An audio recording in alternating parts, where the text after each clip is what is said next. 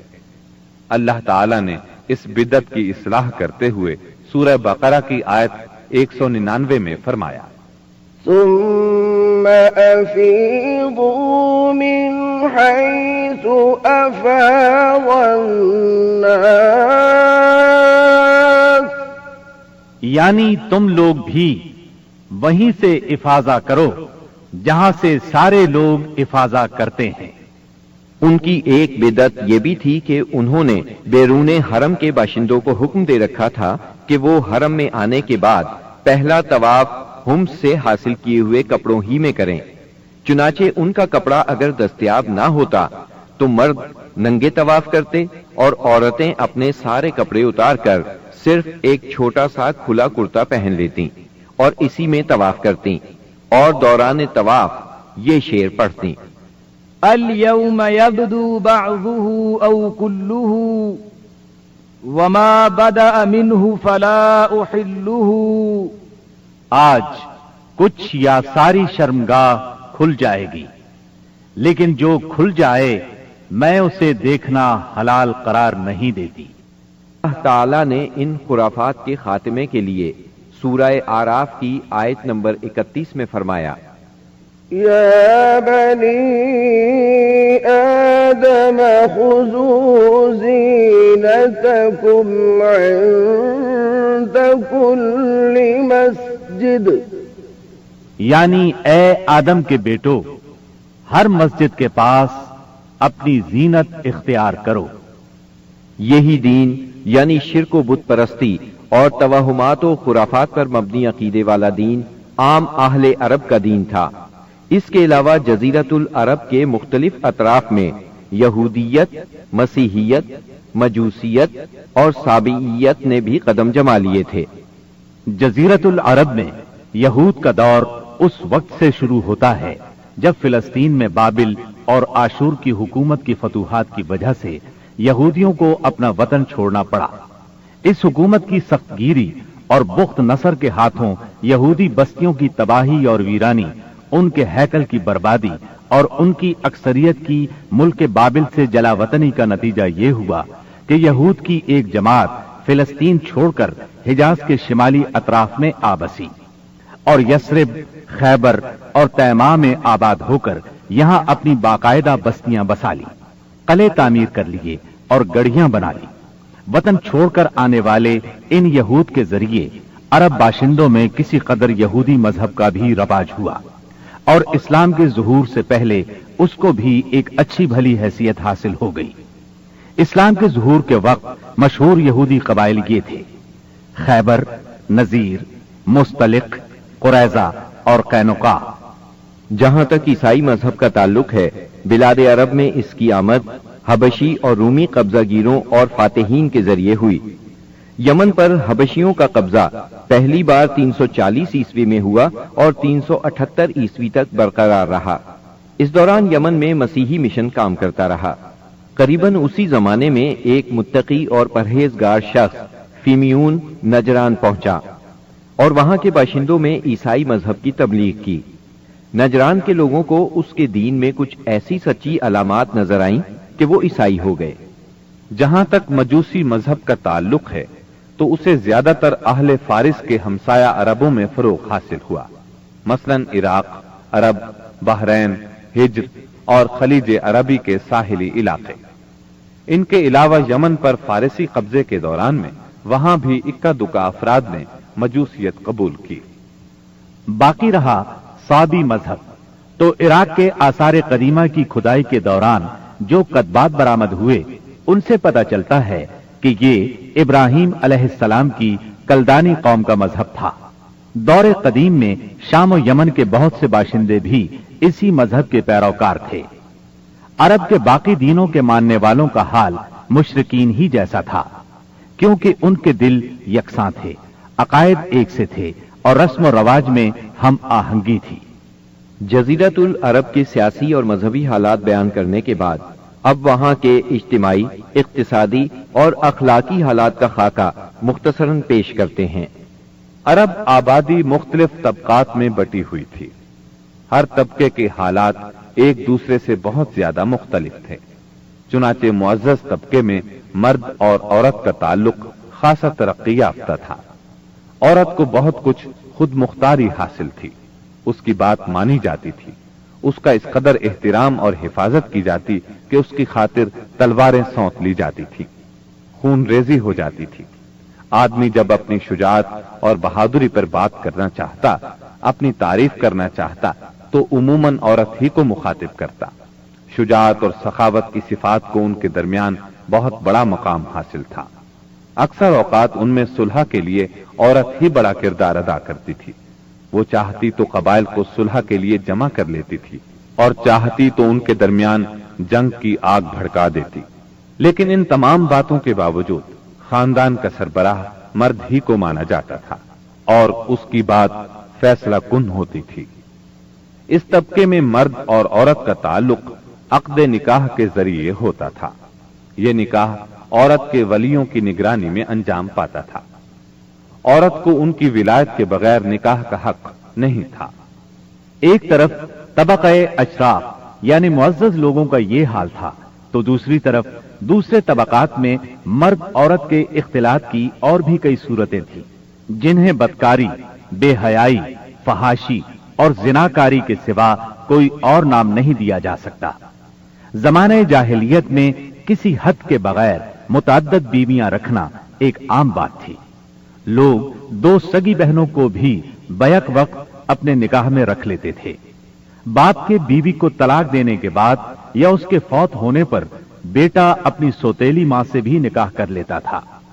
طلاق کا اختیار مرد کو حاصل تھا اور اس کی کوئی حد مقرر نہیں تھی۔ زناکاری تمام طبقات میں عروج پر تھی، کوئی طبقہ یا انسانوں کی کوئی قسم اس سے مستثنا نہ تھی۔ البتہ کچھ مرد اور کچھ عورتیں ایسے ضرور تھے جنہیں اپنی بڑائی کا احساس اس برائی کی کیچڑ میں لت پت ہونے سے باز رکھتا تھا۔ پھر آزاد عورتوں کا حال لونڈیوں کی نسبت اچھا تھا۔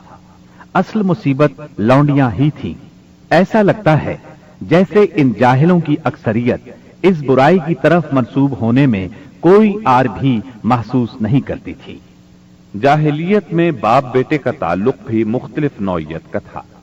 کچھ تو ایسے تھے جو کہتے تھے انما اولادنا بیننا اکبادنا تمشی علی الارض، یعنی ہماری اولاد ہمارے کلیجے ہیں جو روئے زمین پر چلتے پھرتے ہیں۔ جبکہ دوسری طرف کچھ لوگ ایسے بھی تھے جو لڑکیوں کو رسوائی اور خرچ کے خوف سے زندہ دفن کر دیتے تھے اور بچوں کو فقر و فاقے کے ڈر سے مار ڈالتے تھے۔ تاہم یہ کہنا مشکل ہے کہ یہ سنگ دلی بڑے پیمانے پر رائج تھی، کیونکہ عرب اپنے دشمنوں سے اپنی حفاظت کے لیے دوسروں کی بنسبت کہیں زیادہ اپنی اولاد کو بہتر سمجھتے تھے اور اس بات کا احساس بھی رکھتے تھے۔ مطلب یہ کہ مجموعی طور پر ان کی حالت بہت کمزور تھی، عقل سے عاری تھی اور ذلت میں گھری ہوئی تھی۔ جہالت نے ان کو اپنے گھیرے میں لیا ہوا تھا۔ خرافات کا دور دورہ تھا، لوگ جانوروں جیسی زندگی گزار رہے تھے۔ عورت بیچی اور خریدی جاتی تھی، بعض اوقات اس سے مٹی اور پتھر جیسا سلوک کیا جاتا تھا۔ قوم کے باہمی تعلقات کمزور بلکہ ٹوٹے ہوئے تھے۔ رہ گئیں حکومتیں تو ان کو صرف اپنا خزانہ بھرنے سے غرض تھی یا مخالفوں پر فوج کشی کرنے کی فکر۔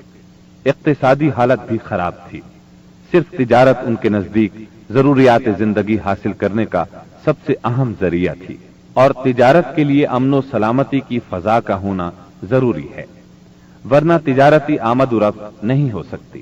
جبکہ ان کا حال یہ تھا کہ سوائے حرمت والے مہینوں کے امن اور سلامتی کا کہیں وجود نہ تھا۔ یہی وجہ ہے کہ صرف حرمت والے مہینوں میں عرب کے مشہور بازار اوکاز، ذی المجاز اور مجنہ لگتے تھے۔ جہاں تک صنعتوں کا معاملہ ہے تو عرب اس میدان میں ساری دنیا سے پیچھے تھے۔ کپڑے کی بنائی اور چمڑے کی دباغت وغیرہ کی شکل میں جو چند صنعتیں پائی بھی جاتی تھیں وہ زیادہ تر یمن، ہیرا اور شام سے ملے ہوئے علاقوں میں تھی۔ البتہ اندرون عرب گلہ بانی اور کھیتی باڑی کا کسی قدر رواج تھا۔ ساری عرب عورتیں سوت کاٹتی تھیں، لیکن مشکل یہ تھی کہ سارا مال و متاع ہمیشہ لڑائیوں کی زد میں رہتا تھا۔ غربت عام تھی، لوگ ضروری لباس تک سے محروم تھے۔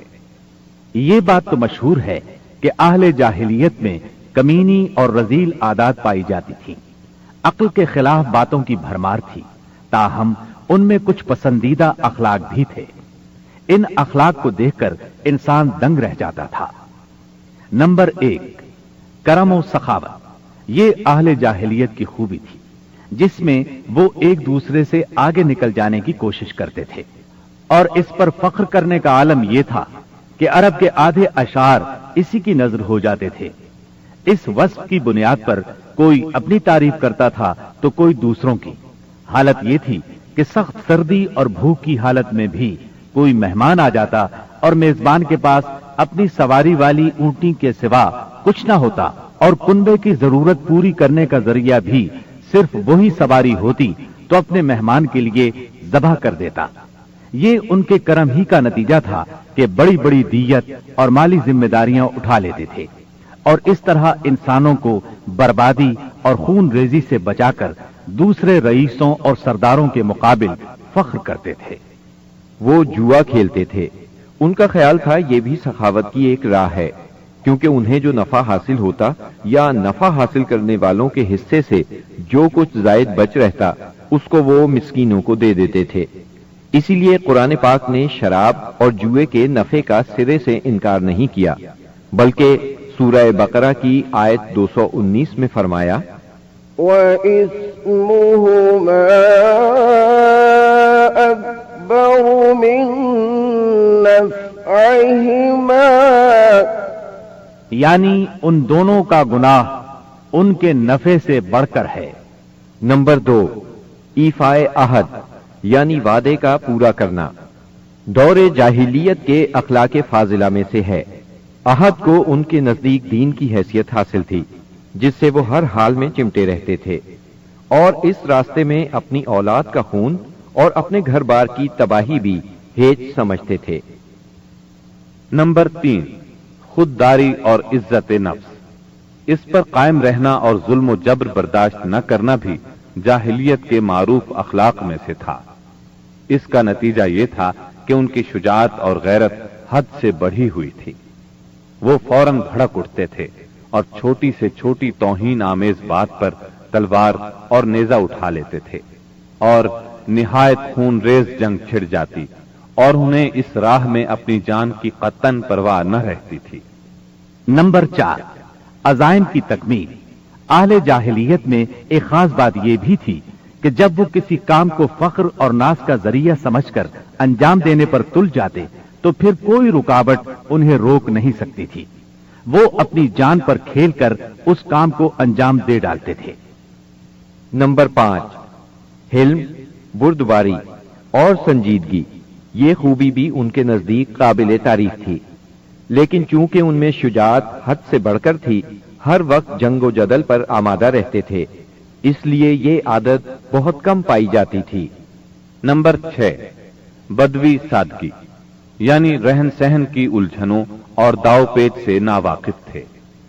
اس کا نتیجہ یہ تھا کہ ان میں سچائی اور امانت پائی جاتی تھی۔ دھوکہ دہی، بد عہدی سے دور تھے اور نفرت کرتے تھے۔ ہم سمجھتے ہیں کہ جزیرت العرب کو ساری دنیا سے جو جغرافیائی نسبت حاصل تھی، اس کے علاوہ یہی وہ قیمتی اخلاق تھے جن کی وجہ سے اہل عرب کو بنی نوع انسان کی قیادت اور رسالت عامہ کا بوجھ اٹھانے کے لیے منتخب کیا گیا تھا، کیونکہ یہ اخلاق اگرچہ بعض اوقات شر اور فساد کا سبب بن جاتے تھے اور ان کی وجہ سے المناک حادثات بھی پیش آ جاتے تھے، لیکن اپنی نوعیت کے بڑے قیمتی اخلاق تھے۔ یہ تھوڑی سی اصلاح کے بعد انسانی معاشرے کے لیے نہایت مفید بن سکتے تھے، اور یہی کام اسلام نے انجام دیا۔ غالباً ان کے اخلاق میں بھی